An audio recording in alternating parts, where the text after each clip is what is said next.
this was just about a man with a camera, it wouldn't be terrifying. If this was just about a guy luring women into photo shoots, maybe, just maybe, we could brush it off as another con artist scamming desperate models. But this was something else. Harvey Glatman wasn't just a predator. He was an architect of nightmares. He didn't just take photos, he turned them into death certificates. He was the man behind the lens, the last face his victims ever saw before their world went black. And the worst part, they never saw it coming. Because Harvey Glatman wasn't the kind of monster you'd spot in a dark alley. He wasn't the kind of killer who kicked down doors or brandished knives in broad daylight. No, he was polite, soft-spoken, awkward even. He had the kind of face you forget in a crowd, the kind that never raised alarm bells. But behind those thick glasses and that nervous smile was something rotten, something dangerous, something that made him one of the most terrifying serial killers of the 1950s. Judy Dull was 19 years old, young, beautiful, full of dreams. She was an aspiring model struggling to break into the industry. When she got a call from a photographer looking for new faces, she thought it was her big break. She had no idea she had just answered a call from death itself. Harvey Glatman picked her up, camera in hand, voice calm and reassuring. But the moment they were alone, the mask dropped. The friendly photographer became a monster. He pulled a gun on her, forced her into his apartment. And what happened next? I don't even want to imagine. He bound her, gagged her, and made her pose for his sickening photo session. She was terrified. You can see it in her eyes, in those haunting black and white images. Then he took it further. He raped her, over and over again. And when he was done with his fun, when he had drained every last bit of fear from her, he wrapped a rope around her neck and squeezed, slowly, watching, photographing. When she stopped moving, when her body went limp, he loaded her into his car like a discarded prop and drove out into the desert. He left her there, buried in an unmarked grave, and went home, like it was nothing. Like she was nothing.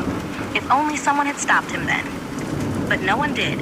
And so, a year later, he did it again. Shirley Bridgeford was looking for love. She had signed up for a dating service, hoping to meet someone who would treat her right. She matched with a man named George Williams. He was charming, soft-spoken, a gentleman. At least that's what he wanted her to believe. On their first date, he offered to take her out for a drive. She agreed, excited about a romantic evening. But that drive didn't end at a nice restaurant. It ended in the middle of the desert.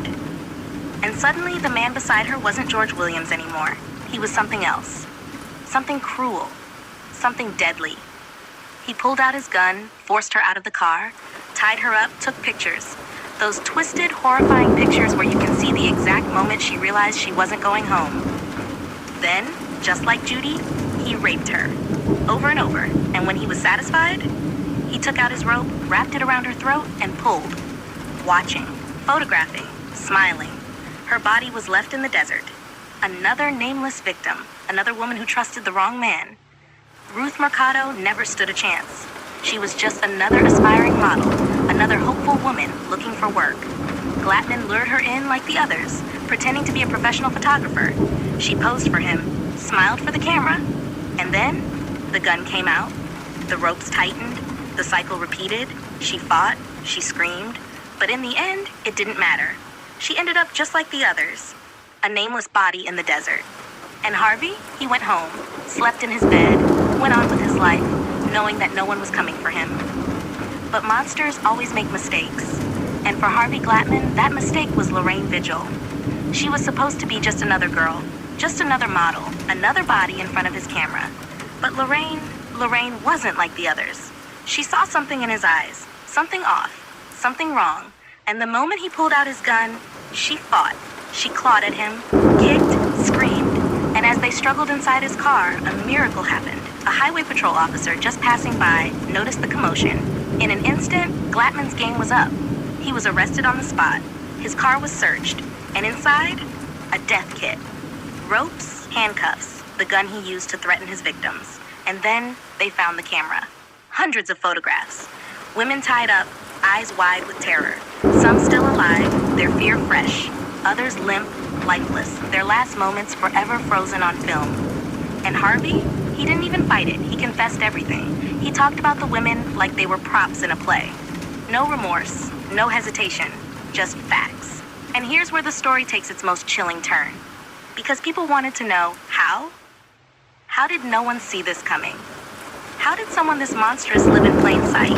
And the answer is what makes this case so terrifying. Harvey Glatman wasn't some shadow lurking in alleys. He wasn't a raving lunatic covered in blood. He was normal, quiet, polite, forgettable. And that's why he got away with it. The scariest monsters aren't the ones who look like villains. They're the ones who blend in. The ones you'd never suspect. The ones holding a camera asking you to smile. Harvey Glatman was sentenced to death. On September 18, 1959, he was strapped to a chair in San Quentin's gas chamber, breathing his last as the cyanide filled his lungs. And just like that, it was over? Or was it? Because here's the truth. The story of Harvey Glatman isn't just about him. It's about the countless women who never made it home. The ones who put their trust in the wrong person. The ones who never knew they were walking into a trap. It's about the way monsters like him hide in plain sight, waiting, watching. It's about the way evil wears a smile. And that's something to never forget.